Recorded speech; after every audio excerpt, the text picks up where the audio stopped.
Hello and welcome to channel guys. I hope you are all absolutely fine. Myself Vijay Maur and I am first year MBBS student at Kazakh National Medical University Almaty. दोस्तों आज की इस video में आप लोगों के साथ यार शेयर करने वाला हूँ मेरा फर्स्ट ईयर की जर्नी, मेरा फर्स्ट ईयर का एक्सपीरियंस मेरी university Kazakh national medical university के रिगार्डिंग, ताकि अगर फ्यूचर में आप लोग कभी मेरी यूनिवर्सिटी में आते हो तो आप लोग इस वीडियो को देख करके जरूर आए, क्योंकि इस वीडियो में आप लोगों को फैक्ट्स बताऊंगा और रियलिटी के साथ आपको वाकिफ़ कराऊंगा। तो वीडियो काफ़ी ज़्यादा इन्फॉर्मेटिव होने वाली है, तो वीडियो को लास्ट तक जरूर देखिएगा और आपको कजाक नेशनल मेडिकल यूनिवर्सिटी से रिलेटेड जितने भी चीज़ें हैं वो आप लोगों के साथ शेयर करूंगा आज की इस वीडियो में।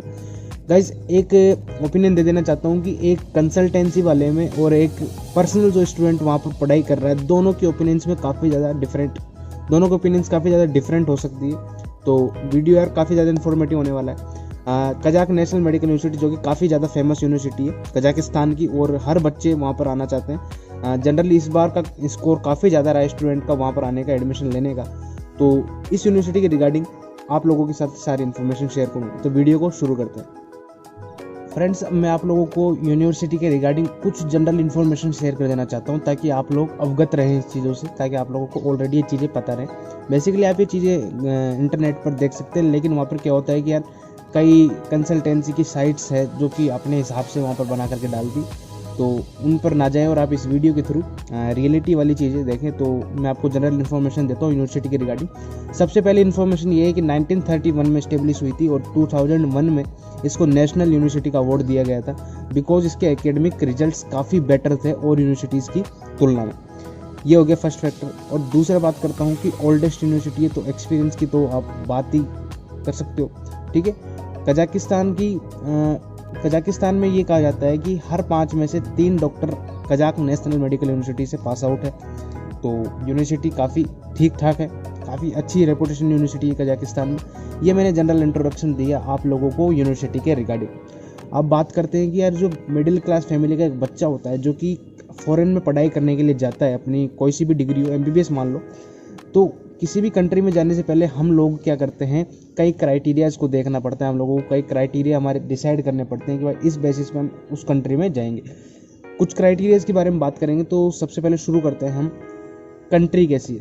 पहला क्राइटेरिया होता है कि भाई किस कंट्री में जाना है। तो सबसे पहले आप लोगों के मन में आता है कि यार ऐसी कंट्री में जाऊँ जो कि इंडिया के काफ़ी ज़्यादा नज़दीक हो और इकोसिस्टम और एनवायरनमेंट काफ़ी ज़्यादा सिमिलर हो हमारे इंडिया के, ताकि आप लोगों को कोई प्रॉब्लम फेस ना करनी पड़े।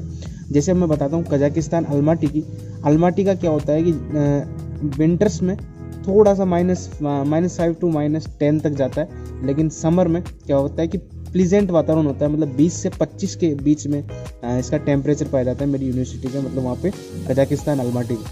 तो बेसिकली ये चीज़ें होगी। उसके बाद आप सोचते हो फूड कैसा मिलेगा, आप लोगों को वहाँ पे इंडियन फूड अवेलेबल होता है। उसके बाद बात करते हैं हम ड्यूरेशन कोर्स की, मतलब कितनी ज़्यादा ड्यूरेशन है वहाँ पर कोर्स की। ये सबसे मेन फैक्टर होता है किसी भी यूनिवर्सिटी में, किसी भी कंट्री में जाने से पहले आप लोगों को ड्यूरेशन देखना चाहिए कि भाई आपकी डिग्री की ड्यूरेशन वहाँ पर कितनी है। मैं बात करता हूँ रशिया, यूक्रेन हो गया, हमारी फिलीपींस हो गया, चाइना हो गया। इन कंट्रीज़ में 6 ईयर्स मतलब 6 साल है, और फिलीपींस में तो शायद 7 ईयर का ड्यूरेशन है MBBS का। तो आप लोगों को ऐसी कंट्री चूज़ करनी चाहिए जिसमें ड्यूरेशन काफ़ी ज़्यादा कम हो, मतलब आप कम से कम समय में अपनी MBBS की डिग्री या फिर कोई और डिग्री कंप्लीट करके या फिर इंडिया में आ सके। तो आपका ये क्राइटेरिया होना चाहिए। अब मैं बात करता हूँ कजाकिस्तान की, ताजिकिस्तान, किर्गिस्तान। ये कुछ ऐसी कंट्री जिनमें केवल 5 ईयर्स का कोर्स होता है। अब कजाकिस्तान भी 5 ईयर्स का कोर्स कराती है मेरी यूनिवर्सिटी, और फुली इंग्लिश मीडियम में होता है। तीसरा फैक्टर होता है कि हम किसी भी यूनिवर्सिटी में जाते हैं तो वहाँ की लैंग्वेज पर काफ़ी ज़्यादा फोकस करना चाहिए हम लोगों को। यार लैंग्वेज कैसे पढ़ाई जाती है, तो आपकी यूनिवर्सिटी बाइलिंगुअल तो नहीं है ना कि वहाँ पर मतलब शुरुआत के 2 साल आपको इंग्लिश पढ़ाई जाए और लास्ट के बाकी ईयर्स आप लोगों को रशियन या फिर कोई अदर लैंग्वेज पढ़ाई जाए। लेकिन वहाँ पर आने से पहले आप लोगों को देख लेना चाहिए कि यूनिवर्सिटी आपकी बाइलिंगुअल है या फिर वहाँ पर केवल एक लैंग्वेज चलती है। जैसे मेरी यूनिवर्सिटी की बताता हूँ मैं आप लोगों को, तो मेरी यूनिवर्सिटी में इंग्लिश लैंग्वेज ज़्यादा चलती है। पूरे 5 ईयर्स का कोर्स इंग्लिश मीडियम में, लेकिन आप लोगों को लोकल लोगों से कम्युनिकेट करने के लिए आपको बेसिक लैंग्वेज यानी लोकल लैंग्वेज आना जरूरी है, क्योंकि वो यार अगर आप 3rd ईयर में जाओगे तो आपको हॉस्पिटल्स में भी जाना पड़ता है, तो पेशेंट के साथ इंटरेक्शन करने के लिए लोकल लैंग्वेज काफ़ी बेटर साबित होती है। दोस्तों एक दूसरा फैक्टर होता है फीस का, कि भाई फीस कितनी, because upon middle class family से बिलोंग करते हैं तो हमारे लिए पैसे भी काफ़ी ज़्यादा मायने रखते हैं। तो आप ऐसी यूनिवर्सिटी में जाओ जो कि उसका नाम भी हो, मतलब ओल्डेस्ट भी हो, अच्छी फैकल्टी भी हो, वहाँ की फ़ीस भी काफ़ी ज़्यादा कम हो, ताकि हम अफोर्डेबल हो, ताकि हम लोग ईजीली वहाँ पर स्टडी कर सकें। उसके बाद बताता हूँ, आपकी यूनिवर्सिटी रिकॉग्नाइज होनी चाहिए, मतलब यानी जो NMC है, national medical commission, WHO world health organisation, तो आपको कुछ क्राइटेरिया ये भी होते हैं कि आपके कितने सेमेस्टर होते हैं एक साल के। जैसे मेरी यूनिवर्सिटी का आपको बताता हूँ तो 5 महीने के 2-2 सेमेस्टर होते हैं एक साल में, मतलब टोटल 10 महीने के हो गए, तो 2 सेमेस्टर लगते हैं इस मेरी यूनिवर्सिटी में। दोस्तों एक फैक्टर होता है कि आपकी यूनिवर्सिटी से कितने पास आउट है, मतलब उनका रिजल्ट कितना रहा है, MCA का स्क्रीनिंग टेस्ट का रिजल्ट कितना रहा है, तो ये भी एक बेस होता है जिसकी बेसिस पर कई स्टूडेंट जाते हैं। लास्ट फैक्टर मैं बताना चाहता हूँ कि यार आपकी सिटी कैसी है, अगर आप जिस सिटी में जा रहे हो वो सिटी कैसी है, जिसमें आपको बताता हूँ मेरी अलमाटी सिटी के बारे में। काफ़ी माउंटेन वाली सिटी है जो कि मेरे को काफ़ी ज़्यादा पसंद है, ठीक है। नेचुरल रिसोर्सेज वहाँ पर काफ़ी ज़्यादा है और ब्यूटीफुल सिटी है जो कि काफ़ी मतलब अच्छा एक्सपीरियंस देती है आपको 5 ईयर्स तक। तो ये कुछ फैक्टर्स होते हैं जिनको देख करके एक मिडिल क्लास का बंदा अपनी एजुकेशन के लिए, अपनी पढ़ाई के लिए बाहर फॉरेन में जाता है।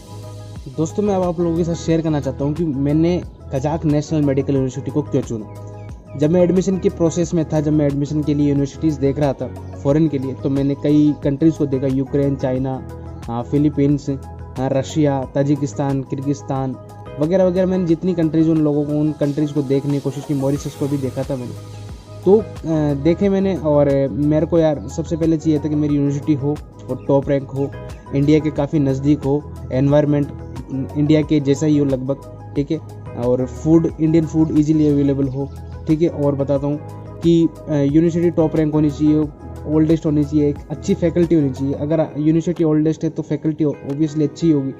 ये कुछ मैंने क्राइटेरिया देखे वहाँ पर जाने से पहले, मतलब इंग्लिश मीडियम हो, ये जितने मेरे क्राइटेरिया फुलफिल हुए मेरी यूनिवर्सिटी के रिगार्डिंग, फिर जाकर मैंने मेरी यूनिवर्सिटी कजाक नेशनल में एडमिशन लिया। अब मैं बात करता हूँ आप लोगों के साथ कोर्स, मतलब जो मेरा फर्स्ट ईयर का एक्सपीरियंस रहा है मेरी यूनिवर्सिटी में, वो आप लोगों के साथ रियलिस्टिकली आप लोगों के साथ शेयर करने वाला हूँ।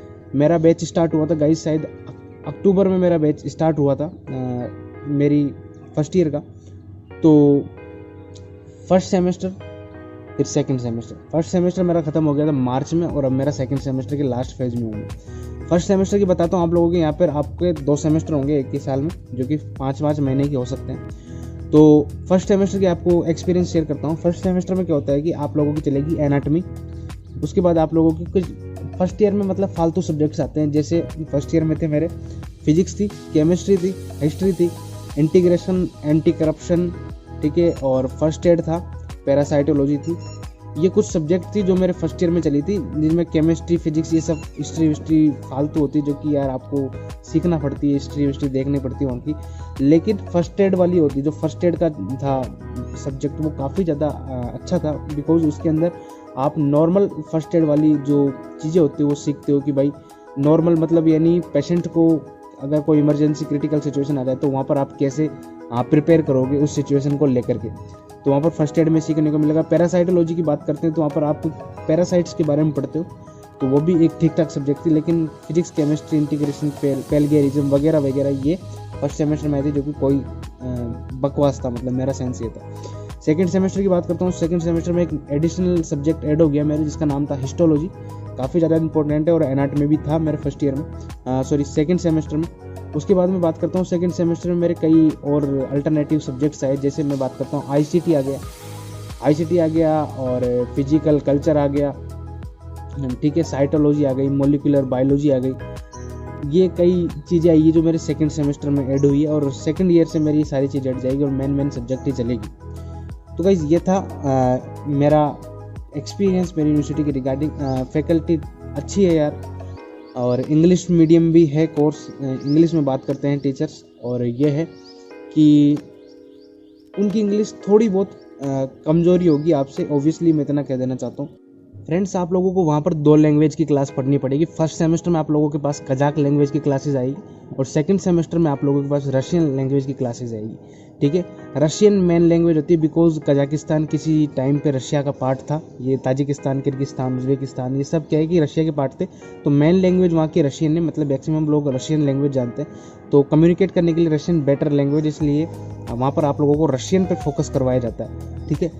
अब मैं बात करता हूँ कि लास्ट फैक्टर कि आप लोगों को यार किसके थ्रू आना चाहिए, तो यहाँ पर मैं मेरा एक्सपीरियंस शेयर करना चाहता हूँ। मैंने कई कंसल्टेंसीज वालों से बात की, मैं सेटिस्फाई नहीं हुआ, बिकॉज बता कुछ और रहे थे, और स्टूडेंट से जब मैंने बात की तो स्टूडेंट ने बताया कि यार ऐसा तो यहाँ पर कुछ नहीं। तो आप अगर जिस कंसल्टेंसी वाले के पास जाते हो, मेरा लास्ट ओपिनियन कहना चाहता हूँ कि आपको कौन सी कंसल्टेंसी चूज़ करनी चाहिए। तो आप लोगों को क्या करना चाहिए कि यार खुद सेटिस्फाई हो, आपकी फैमिली सेटिस्फाई हो, उस कंसल्टेंट के पास जाना चाहिए। मतलब यानी जो रियलिटी वाली बातें बताए, कोई मस्का वस्का लगाने वाली बातें ना बताए, क्योंकि जनरली जितने भी कंसल्टेंसी वाले होते हैं वो क्या करते हैं, मस्के लगाते हैं, बस कैसे भी कर करा के स्टूडेंट एडमिशन ले ले, फिर उसके बाद उनका काम खत्म। तो ये कई सारी चीज़ें देखनी होती है जब हम एडमिशन के दौर में जाते हैं, उनके थ्रू है ये। मैंने कई कंसल्टेंट्स देखे, लेकिन मेरे को केवल एक बंदा पसंद आया था। अगर आपको उनके रिगार्डिंग कुछ जानकारी चाहिए कजाक नेशनल से रिलेटेड, तो आप लोग मेरे को कमेंट सेक्शन में ज़रूर बता दीजिए, और आपके जो भी और डाउट्स रह गए इस वीडियो के बाद, आप लोग मुझसे कमेंट सेक्शन में पूछ लेना, मैं आप लोगों के साथ शेयर करूँगा। और वीडियो अच्छा लगा हो तो यार प्लीज़ इसको शेयर करना जितने स्टूडेंट्स हो सके, क्योंकि मैंने नेचुरल वे में आप लोगों के साथ कई चीज़ें शेयर की। तो मिलते गाइस नेक्स्ट वीडियो में, तब तक के लिए टेक केयर।